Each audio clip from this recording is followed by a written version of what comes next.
In this part of the series, we'll take one or a set of related principles of Agile software development and analyze them in terms of how they are responsive to the failings of traditional project management. We'll look at three of the principles together here. Build projects around motivated individuals. Give them the environment and support they need and trust them to get the job done.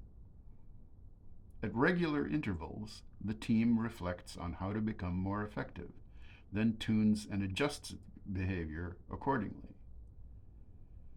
The best architectures, requirements, and designs emerge from self-organizing teams.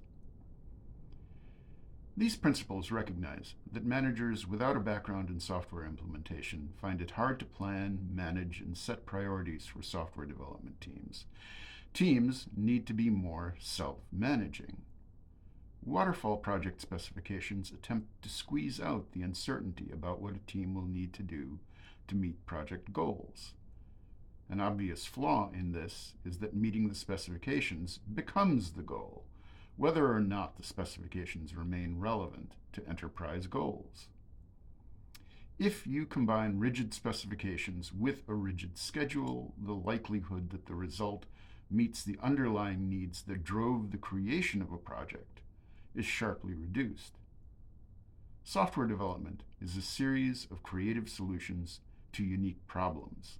Unless the creativity of the implementers is engaged in implementing a software system, the results are likely to disappoint.